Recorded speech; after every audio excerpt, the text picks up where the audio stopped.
我操！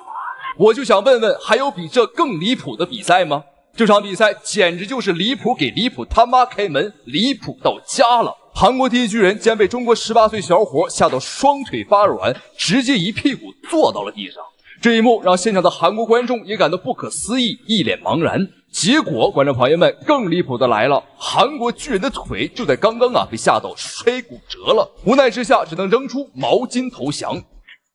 我是韩国第一巨人朴龙水，中国人在我的面前就像是弱小的蝼蚁，中国选手们尽管放马过来，不会像踩死蚂蚁一样一脚踩死你们。刚刚那个对着镜头嚣张狂言的家伙名叫朴龙水，是韩国第一巨人。如果你觉得这个家伙就已经很嚣张了，那你就大错特错了。他和韩国主持人比起来，那简直就是小巫见大巫啊！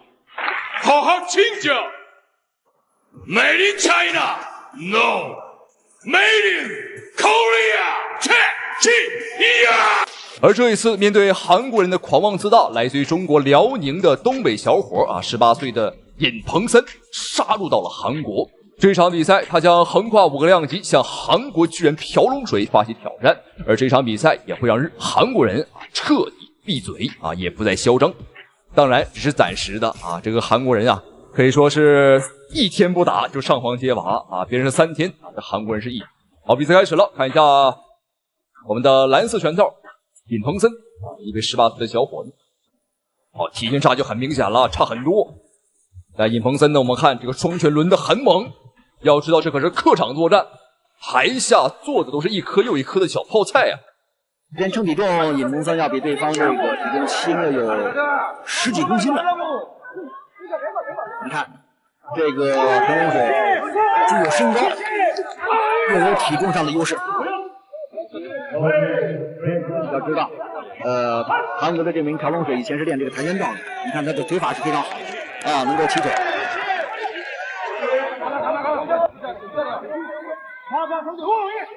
尹鹏森的拳法非常好，左右摆拳，包括的后手都是。好，这不过年不过节，这怎么还跪下来了？观众朋友们，这个家伙该不会是我们传说当中的纸老虎吧？徒有虚表，看起来很肥很壮，但实际上呢，就是个沙包啊！好，双方换腿，有效果了，对方疼了，疼了就赶紧跑。好，又来搂抱我们。现场的韩国女观众有点懵虽然说她看不懂拳击比赛但是能看得出来，这个他们的韩国巨人现在很被动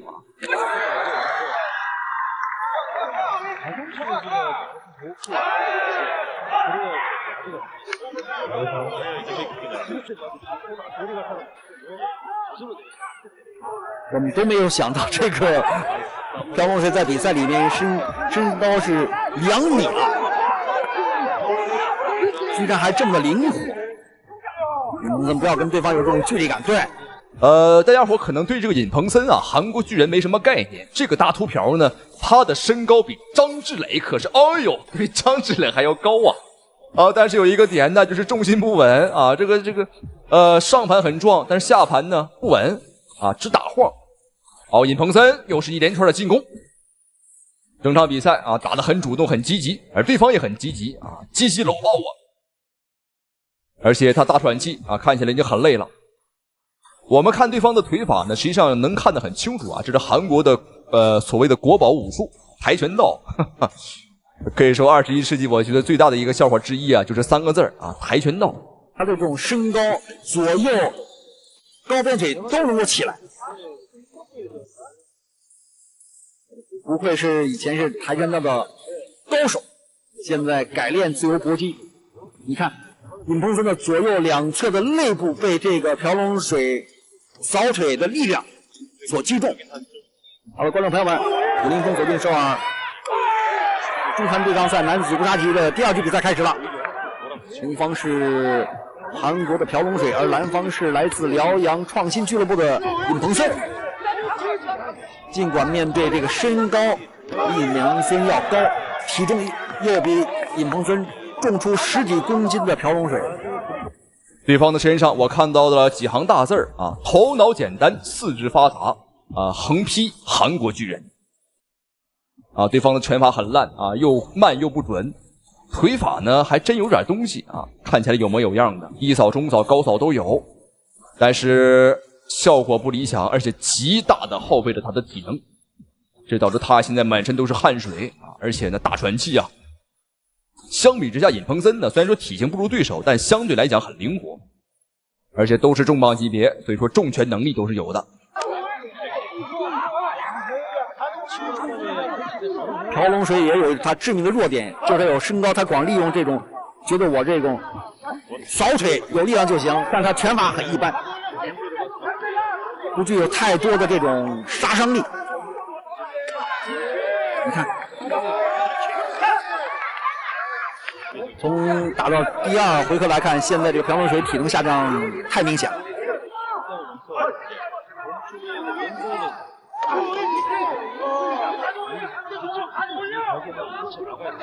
我们常说嘛，齐腿半边空，但是，这个朴龙水啊，因为他知道这种距离感，我踢你之后，你尹鹏森也没办法上来，因为你力量太大了。我们别看朴龙水呢头脑简单四肢发达，看起来很笨，但他的扫踢啊毕竟还是有劲儿的。我们看尹鹏森现在他的腰间已经是红的发紫，好，这个角度看得很清楚，现在这一块的话是一大块的淤青啊。但随着比赛深入，我们看这个大块头啊，这个韩国的傻大个好像没劲儿了。而且我们看尹鹏森呢，他的进攻啊非常高效，还在推进，尤其在拳法这一块，打的对手是完全没有招架的余地啊。我们说是想拿下尹鹏森是很难的。尹鹏森是加强进攻，加强比赛进攻的节奏，因为像现在已经看到这朴龙水体能已经下降。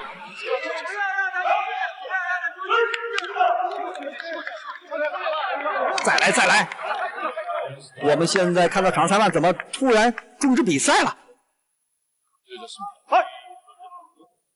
难道是对朴龙水的一种保护吗？哇！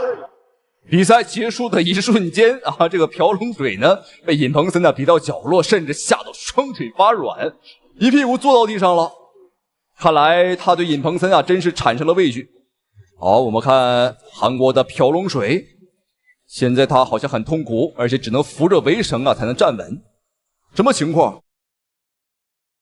难道说刚刚摔这一下摔出问题了？现场的韩国女观众啊，你看一脸担心呐。据说她在韩国的地位啊非常高，用韩国人的话来讲呢，就是韩国版姚明。只不过呢，他并不是打篮球啊，本来是打篮球的啊，但是实力不够啊，结果呢，这个来打拳击了。他是真疼还是说装的呀？好，比赛继续。好，连续的扫踢，再给一个勾拳。尹鹏森也看准了这个傻大个啊，底盘不稳，双腿不行了。那你双腿不行，那我就踢你的腿。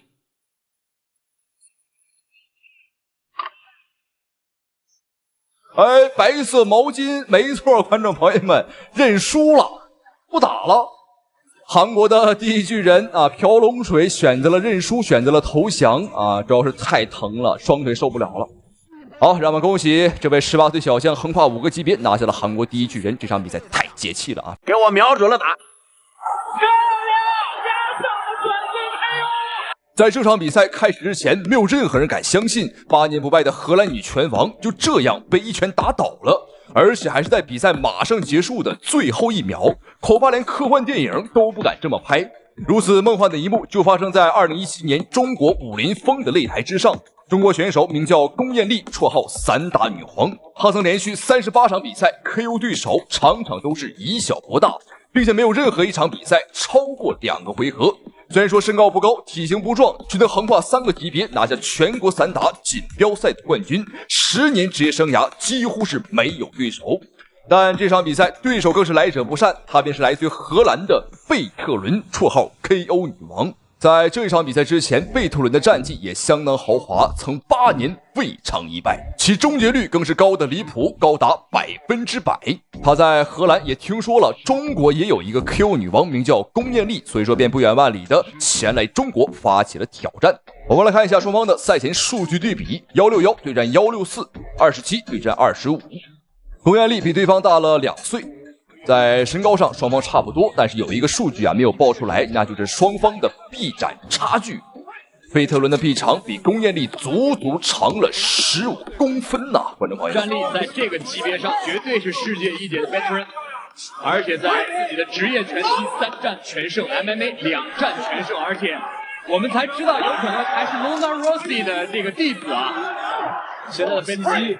我们看龚艳丽用的什么办法？一上来进内围，然后进内围以后马上开始攻击，攻击完了马上抱对方，不给对方打出来距离的结果。但是在内围感觉贝特伦也是攻击很凶啊。没错，力量明显可以看到力量有一些把控啊。龚艳丽如果这样的话，消耗自己力量呢，第2、第3回合可能会比较危险。很帅，因为大家从目测上就可以看得出来，身高臂展上绝对是贝特伦占据了绝对的优势。没错。这场比赛完全可以说，贝特伦是龚艳丽职业生涯有史以来遇到过最难打的对手了。本身我看这个贝特伦呢，就在身高和臂展上有着巨大的优势，而且你看这个家伙的姿势和气势就像一个男人一样，追得很猛，火力很猛。而现在龚艳丽只能是避其锋芒，和对手绕开打。挺袭击，还好只能一下袭击啊！小心啊，高位空转腿。后面的摆拳顶膝抱住，因为要知道 veteran 不光是 X 进攻的女子代表，也是这个 WBC Muay Thai 的冠军啊，自己的顶膝是很犀利的。漂亮的这个前手。没打到，小心！veteran 可是已经干掉了王可涵，又来，也干掉了鄂美蝶。现在中国女子顶梁柱就在龚艳丽身上。现在对手的进攻意图和进攻战术已经非常明显了，就是想通过这种高强度的火力压制来拖垮龚艳丽的体能。但他不知道的是，龚艳丽作为我们中国散打科班出身她的体能是非常好的。但光是体能好没有用现在最大的问题是拼拳这一块我们拼不过。你看对方打进来之后呢，龚艳丽是只能迎着对方的拳，赶紧搂抱来中断一下对方的进攻节奏。而自己最拿手的，像这种侧踹了、神龙摆尾，还有点踢不动踢不开对手，这个距离始终拉不开。在中国，王可涵、鄂美蝶和龚艳丽都是非常强悍的女子选手，而贝特伦在世界级在武术搏击这个级别。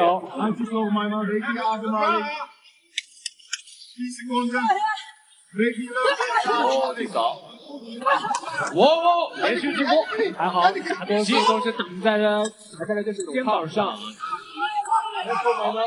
这个意思，上开始拉远，现在已经是双方的第2回合了，但是我们看对方的战术依旧是不变，还是猛冲猛打。这一点也能反映出来，这个贝特伦他的体能储备非常的恐怖。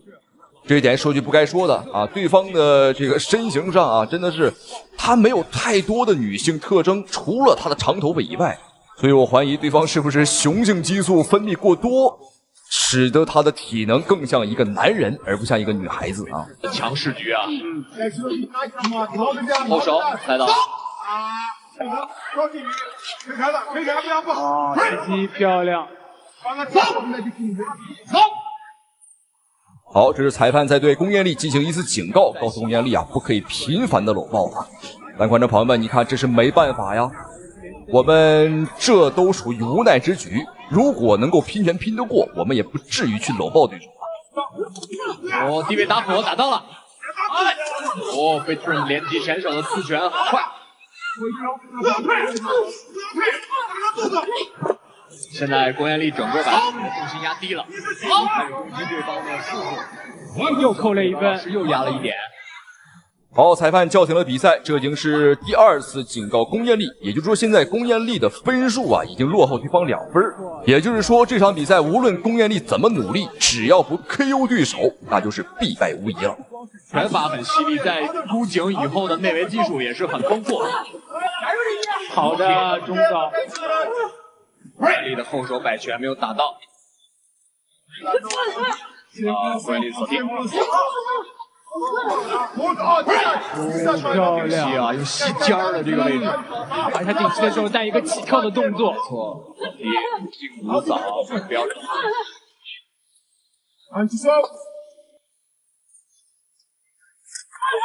其实这个贝特伦啊，她除了 KO 女王的称号以外，她还有另外一个外号，叫做全能女王。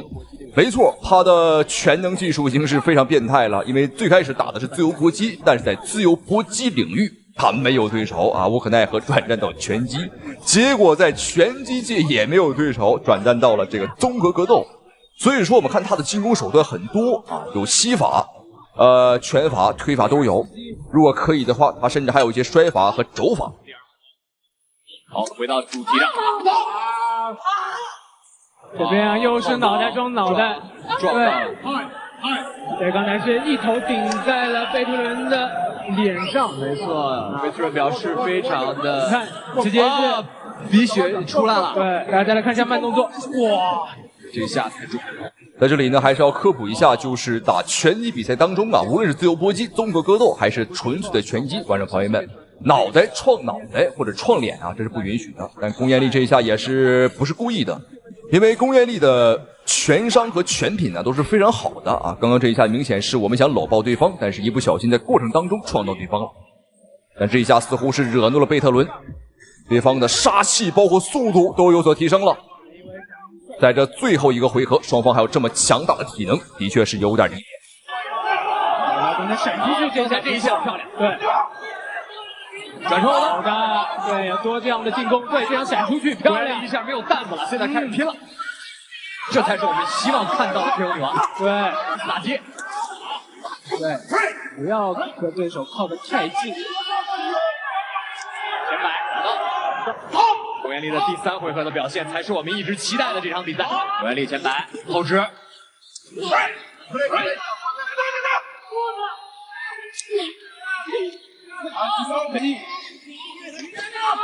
如果他率先发动进攻的话，距离是有些远。没错，这场比赛我们从开始看到现在哦，真是从头打到尾，尤其是这个贝特伦啊，对方的火力就从未显过。而我们的中国选手、中国姑娘龚彦丽啊，我们这边的话也是打得非常强硬。但现在龚彦丽很着急，在前2个回合她都没有这么着急，第3回合的确着急了，因为最后一个回合了，再不使点劲儿啊，比赛就要输了。快踹！哦，主帅。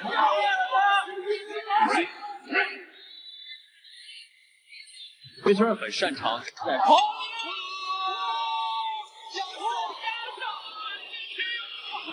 哇，观众朋友们，最后1秒，你没有看错，整场比赛3个回合的最后1秒，哇，科幻般电影，哇，这个真是完全不敢相信，哇，这个简直太不可思议了。要知道，在马上1秒比赛就结束了，但是此时此刻，龚彦丽一个转身边拳结束了本场比赛。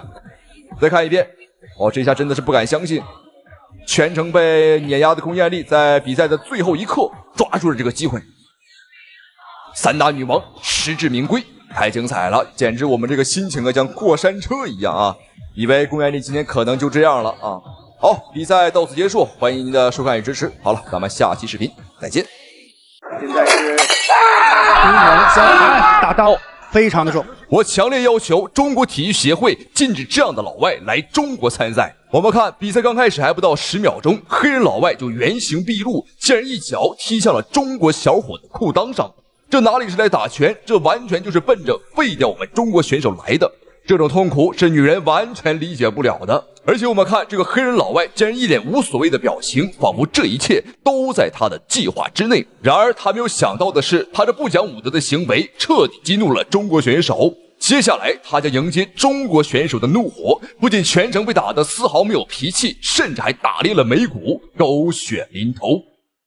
我们注意看视频当中现在正在出场的黑人光头，名叫华盛顿，来自美国，他是一个久经沙场的老将，而且观众朋友们，他的战绩已经达到了109战， 73胜59次 KO 的惊艳战绩。不仅如此，他还获奖无数。他曾经是 WBK 的泰拳冠军， WCK 的洲际拳击冠军， SK 的次重量级别踢拳冠军。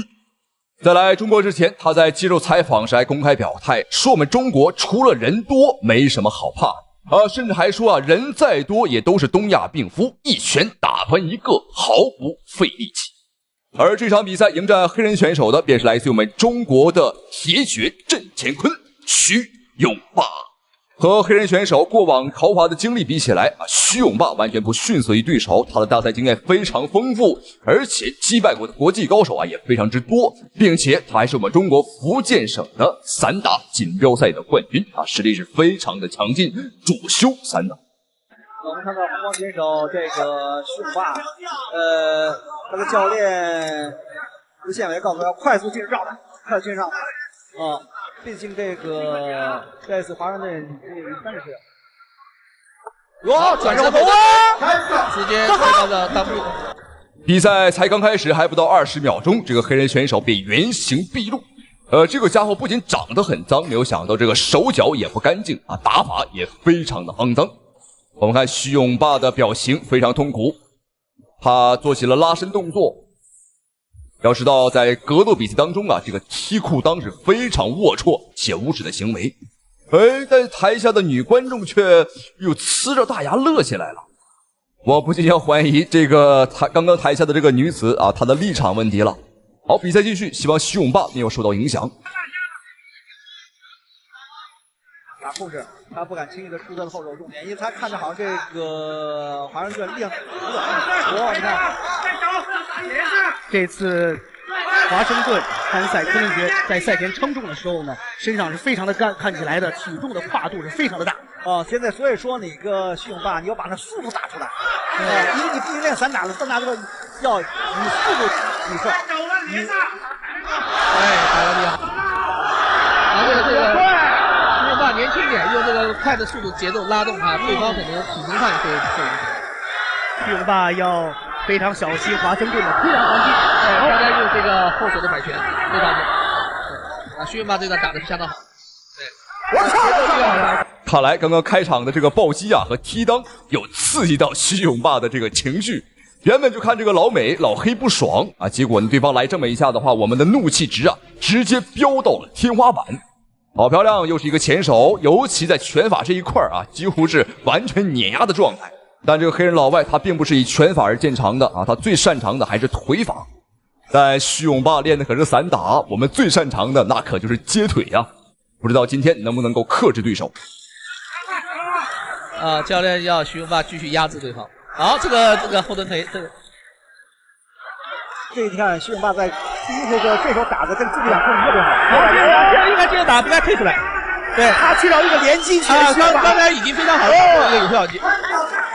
刚才是徐永霸一个摆拳打到了华盛顿的左侧眉骨上，你看，对，脚上。好，观众朋友们，看到这一幕，我们真是大快人心了。我们看，现在黑狗血已经流到了他的脸上，这应该是他的眉骨上方眼皮部位这块是打开了一个小口。没关系观众朋友们，现在我们看它是一个小口子，一会儿徐永霸就把他的小口子打成三峡大坝，让他血流如注。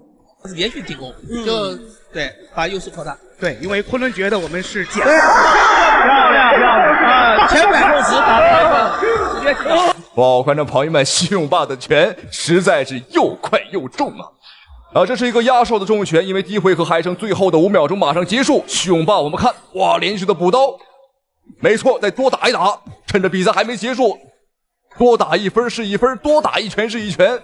打1拳不嫌少多打2拳我们不嫌多。好，随着前方的美女，我们准备来看一下双方第2回合的精彩表现，观众朋友们千万不要错过。好，第2局比赛开始了。这是昆仑决的一场男子75公斤级的超级战，前方徐永霸，美国的华盛顿。三亚现场的很多观众都在给徐永霸加油，希望徐永霸打出第1级的这种水平。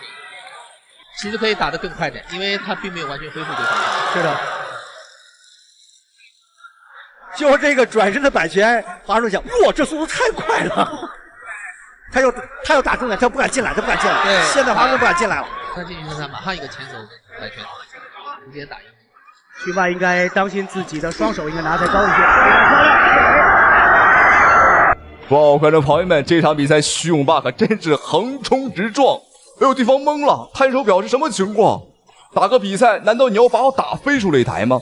但实际上，观众朋友们，他疑惑的点就是啊，徐永霸为什么能够接腿，也就是接住他的腿法，然后进行2次打击？这对华盛顿来讲是非常致命的，因为他最擅长的就是腿法，而徐永霸他的接腿刚好可以克制对方的腿法。为的转身后蹬腿太低，太低了。徐永霸可以在那个打出第一击这个身手，我觉得就可以打到影响。对，可以进去徐永霸，不用这个。他的这个优势，徐霸还是靠这个拳法。对拳法，但是拳法你必须有距离嘛，这个现在偏远，可以往前压一点。那徐永霸明显是希望用拳，这个腿是试探性的。好，这个打拳连续。这场比赛，徐永霸真的是完美诠释了什么叫做百倍偿还。你踢我一脚，那我就还给你100拳。现在徐永霸可以说在战力上可以把这个华盛顿啊大老黑当成沙包来揍了。大家千万不要以为这个华盛顿是个小菜鸟，他曾经战胜过我们中国的散打队长姜春萌，还曾战胜过腿神红光啊，这都是大名鼎鼎的狠角色了。但他曾经以一个非常戏剧性的方式啊，输给了我们中国武僧一龙大师的这个超能力啊。不得不讲啊，一龙大师的能力实在太强了。要出动，倒计时还有10秒，还有10秒。徐永霸的前手非常快，一个虚张声的下对方有一枪打，这后击拳没冲手。好，现在双方第3回合的比赛马上开始，看一下我们中国的徐永霸啊，今天能不能够 K 掉对手？好的，哦呦，这是一个接腿，又一次很完美的化解且克制了对方的腿法。接腿这一招呢，我们中国的很多散打系的高手都会啊，比如说最喜欢接腿打击的选手，那就是死神方便了。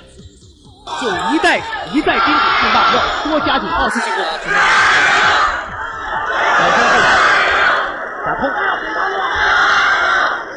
现在在第3回合比赛里面，现在这个华盛顿也放开了，他也知道在这回合我再不主动不主动打出去，他肯定输了。是的，我靠，所以一个前手印是一个最后一局。好，这个技术打得非常漂亮，可以连续都出来，对，不要这样犹豫。这是典型的散打这个反击动作，抢分就这样抢了，一个反击肉，一个小颠腿得1分，再上来。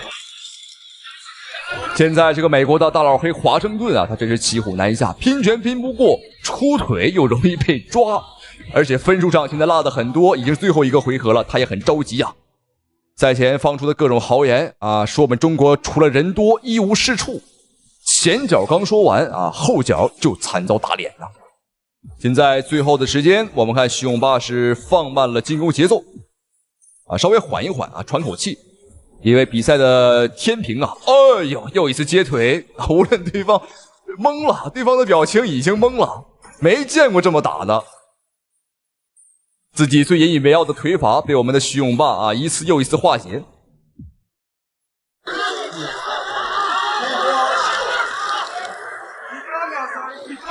现在啊，徐永霸通过这场比赛，我想他应该打得更主动，因为你在第2回合你的这个体能没挺好，现在你有完充分的体能，只要打出来，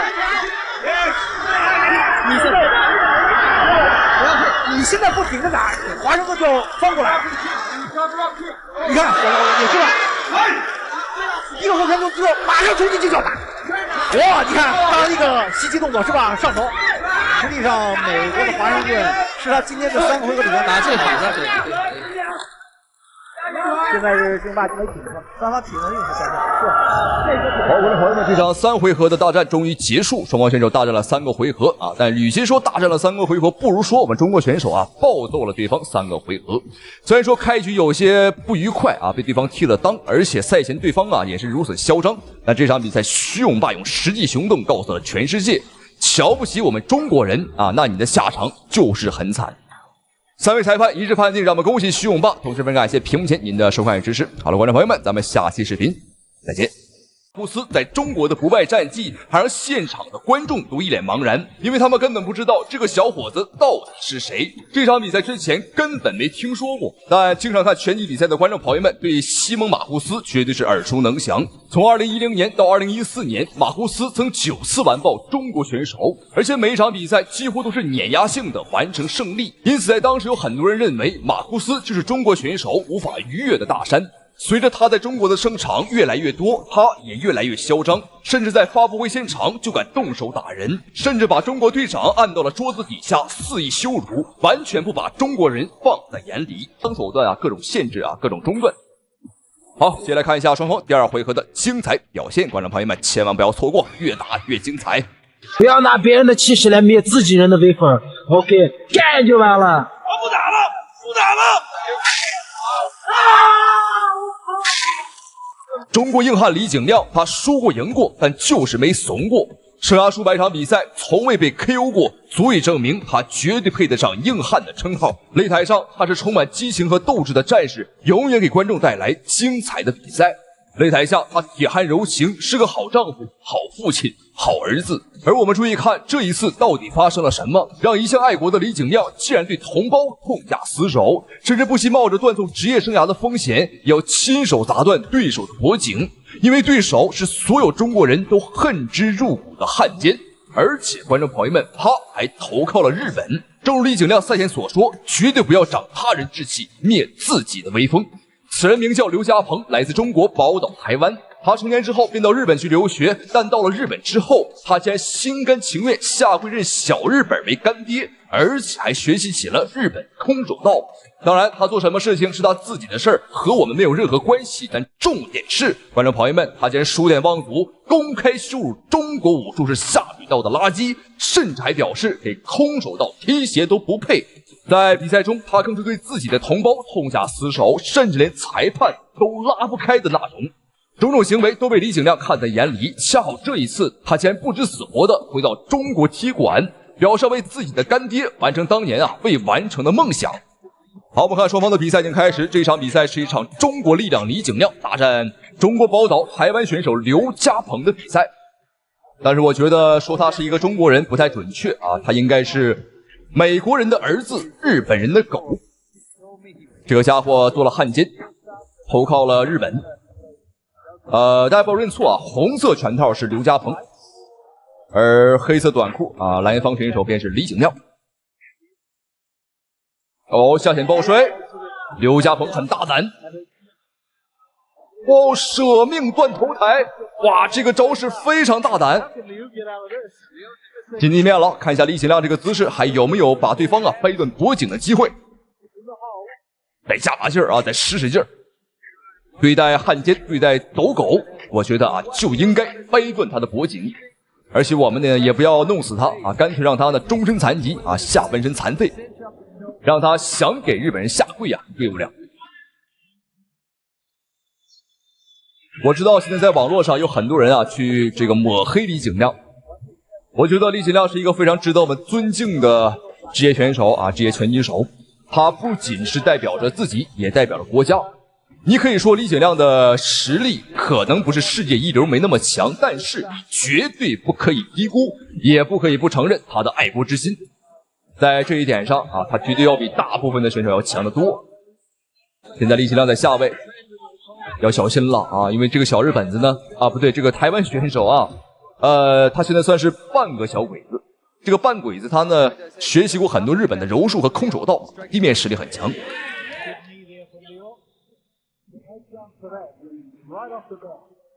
他这次来我们中国大陆踢馆，还表示了要完成自己干爹当年未完成的梦想。他在日本认了一个干爹，也就是他空手道的师傅教了他很多东西。当年他的师傅来中国踢馆中国行失败了输得很惨。倒拔，倒拔垂杨柳，这一下把刘家鹏的脑袋插到地板里，哇，又一个吗？又一个，两记倒拔垂杨柳。现在刘家鹏的脖子还好吗？打完比赛恐怕他需要第一时间去看一下他的脖子。现在这个角度很尴尬，李景亮被对方的双腿夹住了脑袋，看来对方也要下死手要下狠招了。这种招数呢，都是小日本子才会用的招我们中国选手一般是不会用的。好，上位砸拳，但我们注意看对方的双腿在盘扣，也在下狠手，倒挂金钩。哦呦，但李景亮第3个，我们看上位砸拳，结束了，比赛结束。哇，这场比赛非常过瘾，非常解气。如果说上一场比赛体现出了李景亮强大的力量，而下面这场比赛便体现出了李景亮硬汉当中的硬到底在哪儿？我们看比赛开始了。好，同样的位置又进到地面，李景亮我们看又是圈头的一个断头台，和上一场比赛一开始的位置情况和局势一模一样，只不过对手他更强了。哦，李景亮尝试做像上一次这种舍身的断头台，结果被对方识破，按到地板上。对手来自于澳大利亚，是一个非常非常强大的摔跤手。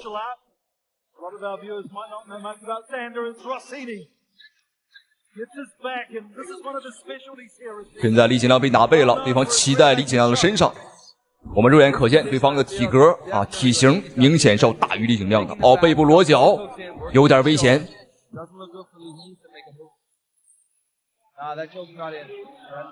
但这个角度对方虽然说裸脚成型，但是李景亮的下巴还卡在这里所以说对方无论怎么使劲都是不可能会勒晕我们的。但这个角度还是很危险对方的手臂搭扣了。哎呦，这个角度看起来有点深。李景亮的双手没有放弃挣扎，他还在不断的拆把，也就是说呢，挣脱对方的这个把位，去拆开对方的这个手势。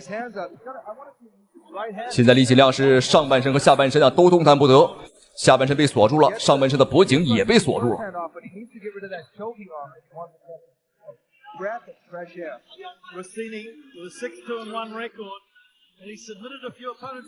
但好在比赛一开始呢，李景亮的体能还是比较充沛。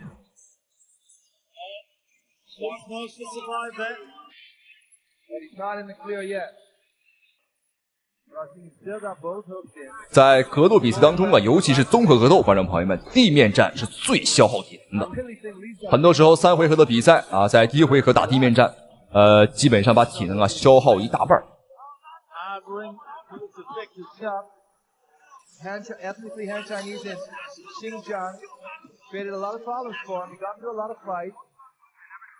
但实际上这个角度这个姿势此时此刻对方要比李景亮还要更累，因为他的双腿在时时刻刻盘着扣双腿是很紧张的，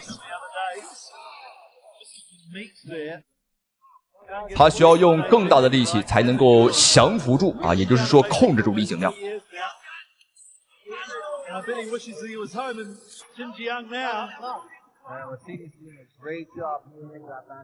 好，裁判警告，不可以抓对方的手套，你可以把对方的胳膊，但你不可以抠对方的手套。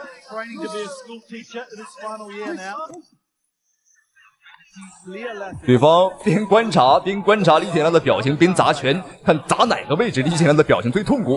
又来了，又一个背部的裸脚。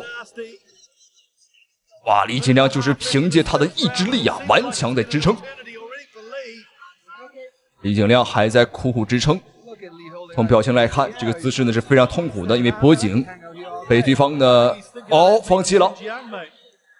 对方也发现了，无论他怎么用力怎么使劲都无法降服李景亮，所以便放弃了。因为你长时间的手臂紧张，如果降服不了的话，他的肌肉会非常非常紧，只会导致接下来他的肢体如果打站立的话会非常僵硬。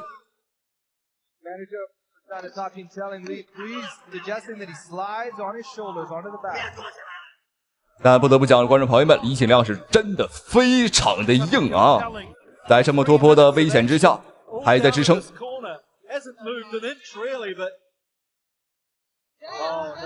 对方换了一个腿部的扣，这个扣更深了，类似于一个安全带。第1回合最后的30秒，对手还在尝试做一些个上位砸击。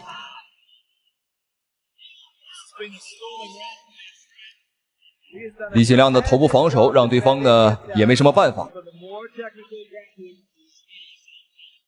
单手护头，而另一只手抓住对方的手臂，不让对方做裸脚。